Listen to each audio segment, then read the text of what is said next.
Welcome to Connect the Bay Youth Climate Activism. I'm NorCal Public Media producer Hannah Lee, and we're here at Create TV's studio with a live audience.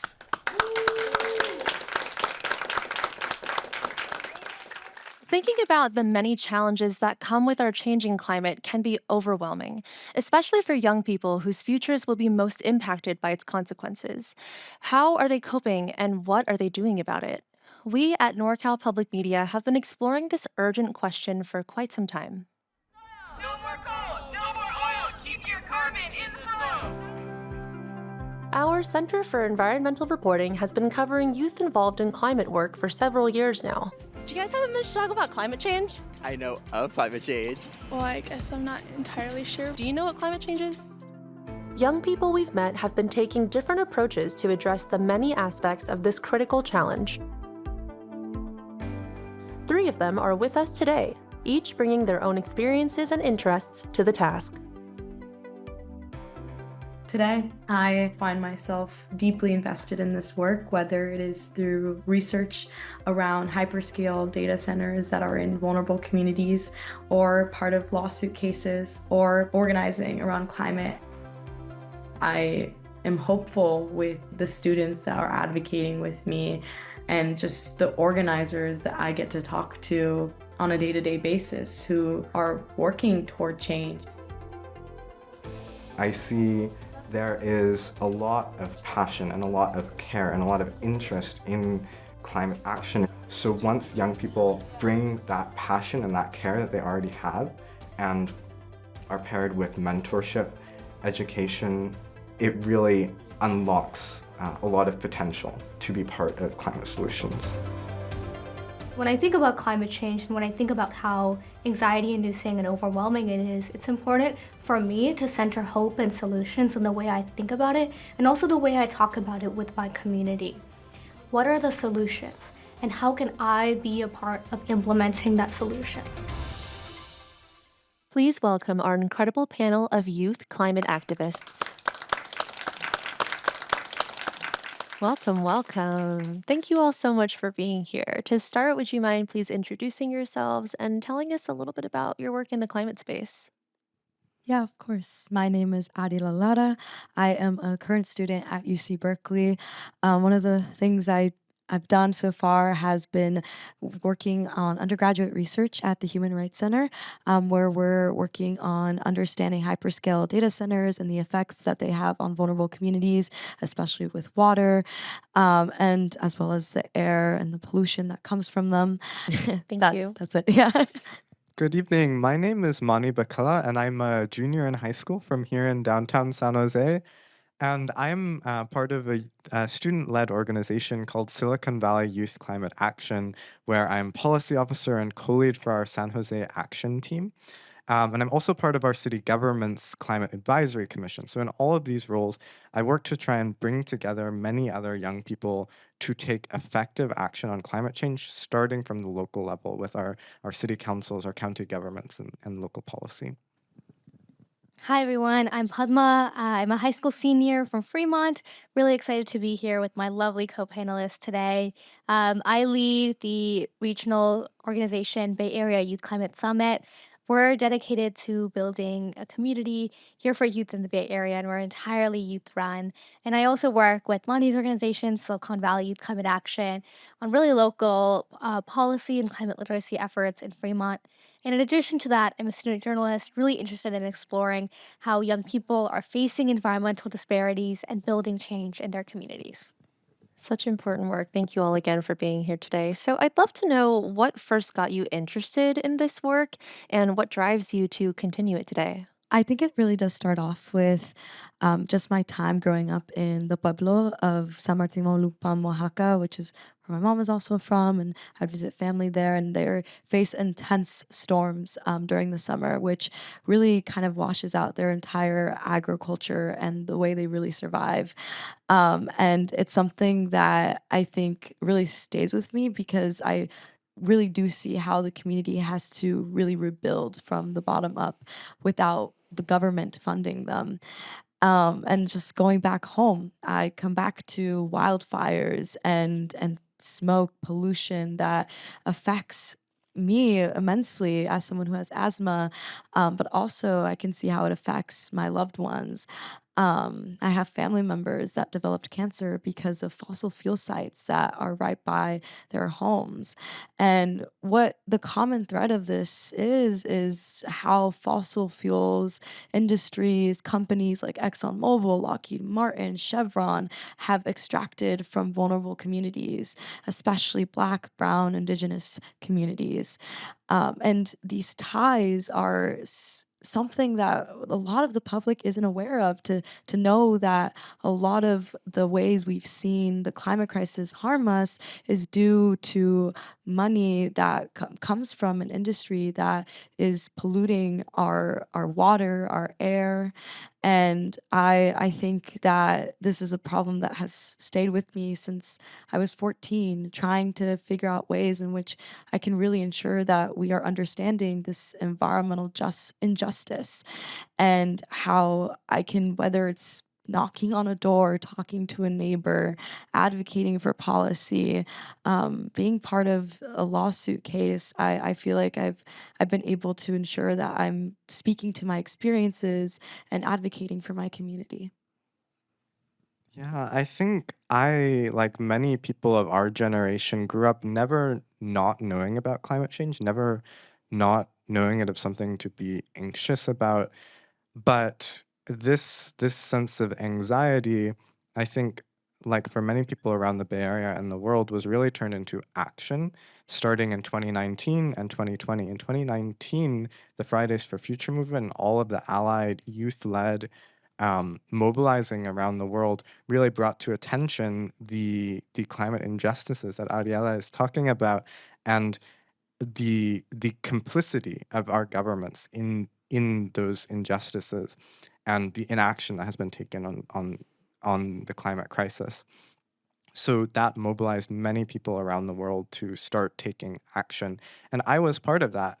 Just 10 years old, I was joined my first of any sort of civic action or climate work in the climate strike at San Jose City Hall in September 2019. And that was the birth of my work as a climate advocate and the whole organization that I'm part of now, Silicon Valley Youth Climate Action. Yeah, like Manny, I really never knew a time when climate change was not an issue. Growing up, it was always this threat looming over my head, and looming over my future specifically. And now I could sit and talk all about how fossil fuels perpetrated climate change, how industries caused this crisis that we now have to deal with. But back then, when I knew I cared about climate change as a kid, that's not what the conversation was about. It was about recycling, zero waste. I decided really impulsively to join this group I found on the internet called the Bay Area Youth Climate Summit. And so I strolled up to my first event in person, all the way in San Francisco, in a complete group of strangers, expecting myself to find out this wasn't for me, but the exact opposite happened. That day, I had conversations with other young people in a room where, for the first time, everyone there cared about climate change just as much as I did. And I left for the first time, not feeling despair or anxiety, but hope and community. This question comes from the audience, and I'd like to chat about this for a little bit. So, after climate's popularity among youth from 2018 to 2021, how do you think we can galvanize young people again? The direction I think the movement is heading in is to recognize that climate change is not one separate issue. It is embedded within and intersects with literally everything. You can think about this from a science lens because what climate change is doing is it's not bringing in something new. It's making what we already have much, much worse. Our weather systems worse, our natural disasters worse. The same thing applies to our human systems. The people who are already facing the impacts of every crisis we have will face even more impacts from climate change, and climate change will exacerbate every single crisis that we already have. Yes, there are so many pressing issues that are distracting attention away from climate change right now, but these are not entirely new. They're not new at all. They are the culmination of many of the things that we were seeing building up at that time period in that first wave of climate action between 2017 and 2021 approximately. And so climate change is not just connected to all of the problems that we experience in our society today, it's also intimately connected to all of the solutions to those problems. So as we try to rebuild something better out of this chaotic situation, so much more can be done for climate change. As we take power back to the people from some of the wealthiest and most powerful elites and billionaires and corporations, we can make polluters pay for the consequences they have caused to our communities and rebuild communities destroyed by their impacts. And in so many other ways, these solutions to climate change and other societal ills are an incredibly important way to move forward. Absolutely. I would also say it's very intense to be a young person right now with everything that we're having to endure with what we're seeing in the news. I will say I feel like for myself, I've faced such a burnout like coming into college and trying to see myself within these spaces and movements and being out in protest. I can see how it can become very disheartening. Um, and I will say that a lot of the times to kind of bring back the hope and galvanization of young people has been because of just the solidarity we feel and the sense of hopelessness, and knowing that like that we have each other in this just crazy time because as communities are being attempted to be torn apart, we know that we are not alone and we know that our power is stronger than these companies and politicians that are not in our best interest. But knowing that we are not alone and that we are all angry, we are all mad, gives me hope and knowing that we will also just will be energized. Absolutely. I'm curious to know what strengths you think that young people have that maybe they themselves might not be aware of. I think for me, the first thing that comes to mind is that young people can connect with other young people. I think talk to any teenager and they'll tell you how much they hate when adults come in and tell them what to do, how to feel, and how to think. Because we as young people have the autonomy to do that for ourselves. And we also have the autonomy to galvanize other young people and build a movement ourselves, build a community that is by youth for youth, because ultimately that is the most effective way to reach other young people. And so to be able to cut through that despair, to instead lead with hope and community, that is a powerful thing that only young people can provide for each other. Yes, young people have a very clear sense of urgency and a direct impact about how we will be affected by the crisis of climate change into the future, and those even younger than us. We are the ones who are going to live during the time that's talked about in the climate studies when we'll determine whether or not we will experience catastrophic effects. And so, because of all of that, when we have input and influence on policymaking, decision making about climate change, we bring that urgency and we make sure that policies are taken that are transformative in nature. They are big policies that are hard, they are not politically convenient, they are not what policymakers would first want to put forward. But without young people driving that forward, we would not have the transformative change that is necessary. Yeah, I'll also say I've seen the effects of just young people being able to speak to not only just their experiences, but also the knowledge that we carry in regards to like all these issues and the amount that we've like put into research of like climate policy that will ensure that we are implementing renewable energy in our campuses or making our campuses just yeah fully like clean energy, like all of that has been through our like need to understand all of the things that will drive us into a green economy, and that does not happen in a classroom where we're learning about it. It happens because of our will and need to research and go above and beyond. Our panelists' work is both impressive and inspiring.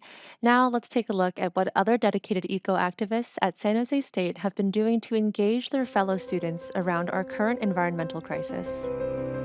The Environmental Resource Center is a part of San Jose State University under the Environmental Studies Department. After you get your 2 hours, What the ERC hopes to accomplish is to promote sustainability and environmental awareness to other students on campus. It is really important that we focus on that right now just because of everything going on in the world. Another thing, today we're going to be doing a lot of miscellaneous tasks to prepare for Earth Day. In the classes before Earth Day, we plan on organizing the event through basically facilitating those organizational bags or planning what needs to go where the day of the event. The Earth Day event is a really large resource fair at its core. The ERC starts preparing 3 hours beforehand. We make sure our sound system, our stage is all set up. But once all of the hard part is done, the event runs pretty smoothly. We have our tabler check-ins, so basically all of our partner organizations, they start coming in. We invite over 35 different local organizations from around the community to share their sustainability efforts. We have cultural performances from groups on campus, guest speakers, and then we also have our sustainable fashion show that we run every year. What does sustainable fashion mean to you? Sustainable fashion to me means not throwing clothes away. Students who don't know about sustainability, the message is how this issue can apply to them eventually and what they can do to get involved if they're not directly involved already. At its core, the Environmental Resource Center wants people to care about the environment. The ERC students have clearly put a lot of dedication and passion into the Earth Day Fair as well as other events throughout the year. This kind of outreach is one way to create change, but it's not the only method. So, is there one right way to do climate activism? I'd be curious to hear what the three of you think. Yeah, I feel like there are, again, so many different ways on how we navigate the climate crisis. For me, I've been able to be part of my student environmental resource center as well, and as a community resilience associate, educating students around colonialism and its ties to environmental justice work.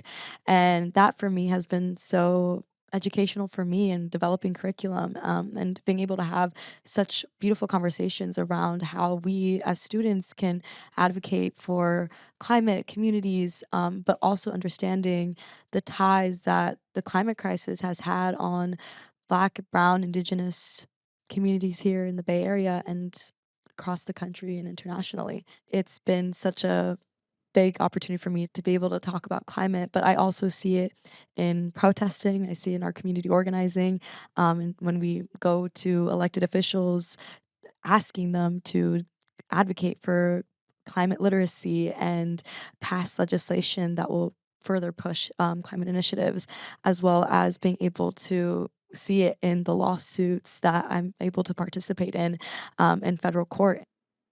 Yes, there is no one right form of activism in climate or anything else. It's whatever best enables you and the people around you to strongly express your voice for what you think our society needs to change, particularly in climate solutions. But one form of advocacy that I'd like to put a little spotlight on is local climate policy work, because a lot of the government policies that have the biggest role in shaping our everyday lives and our impacts on the environment are at the local level. So if we organize many young people around us to aggressively advocate at the local level for climate change to be a top priority, as local governments have the ability and the responsibility to take effective action, that is incredibly impactful.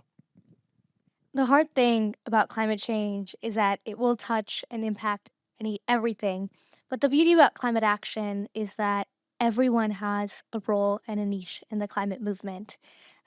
Everyone has something that they care about and something that they can care about advocating for in the climate movement.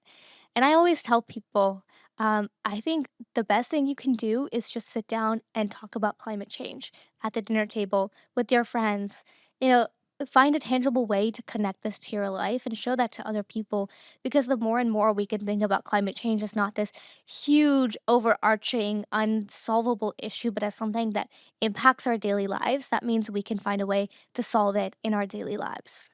So, this question comes from our audience tonight. What are you most hopeful about when considering the future of the environmental movement?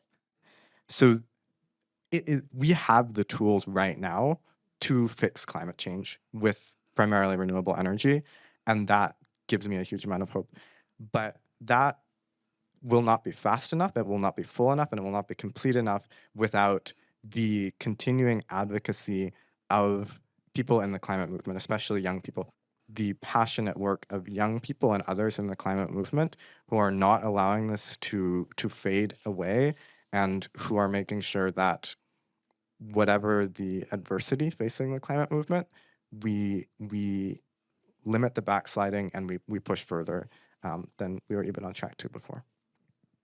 So we really have to just reframe the way we think about climate change to put it even more emphasis on the positive things that are happening, and especially the local on the ground solutions. You know, whatever people are doing in Washington right now, we have to focus on what's right here locally. When I see one more person being added to this number of young people, especially at my school or in my community or in some proximity to me, that gives me so much hope, probably more than it should. But I think it's a reminder of the ripple effect that our actions can have. When I sit down with my mom even, I feel like a lot of the language is just so inaccessible to Spanish speakers or people who speak other languages. So it sparks a lot of hope in knowing that this work can become more accessible to people. A lot of our movements are the front for the front people of these movements are Black, Brown, Indigenous people that have been affected the most. And I think that this is it's not about whether, like, how can I mean, we make this something that, like, people feel more energized about. It's there are people out there. The numbers that are seen online, it doesn't really showcase the actuality of our movements and how we've seen the largest protest that we've ever seen in people on the streets, now more than ever, especially with the oppression that we're seeing from our current administration. This work, it's something that we are experiencing every single day, and people are upset, people are mad, and knowing that my mom is like someone who is now out there on the streets with me and protesting because she knows the gravity of the climate crisis, um, also tells me that there are hundreds of more where a lot of this work can be more accessible in terms of language, but also in how they can get like further involved. I want to close off with this question just briefly. What advice do you have for folks, especially young people, who are interested in getting involved in the movement? Join other young people. You know, we need to keep joining and accelerating these organizations and groups and movements that we already have. And joining any community of young people around climate change is integral to the movement. Becoming part of that community and building again that community in your daily lives with anything as small as talking about climate change to people you wouldn't normally talk about climate change with. There are a lot of different movements to join, whether it's the labor movement, whether it's just your local student organization. There are different ways to ensure that we're advocating for our rights, our workers, because we're the ones that are experiencing the worst of the climate crisis. And I will say also to, like, yeah, to young people, I feel like your stories, all of them, are so incredibly impactful. Our stories just do have such an impact to so many people, because they could feel resonated to what we have to say, and we could also be uplifting the communities that we're representing. My advice for other young people starts with thinking about what really motivates you, what you care about, and from there, do a little bit of research, start to understand it more deeply. I think it's really helpful to build sort of a stronger understanding about how climate change is happening and what its solutions are, and then especially how the systems operate that make the decisions about what actions our society takes about it, our local governments, Right. systems like that. We are much more capable than we think right Yeah. off the bat. Beautiful. Thank you so much. That is all the time that we have for tonight. So thank you again to our phenomenal panelists for being here. And thank you, audience members, for joining us tonight for Connect the Bay Youth Climate Activism. To learn more, visit the Center for Environmental Reporting's webpage, where you can watch, listen, and read all things climate and environment. Keep an eye out for our next Connect the Bay on the issues that matter most to our community. Until then, let's stay connected.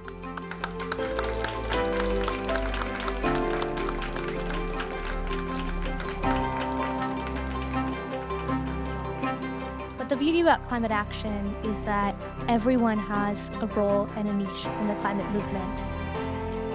So young people, even if we don't always know where to put that energy, we have that energy.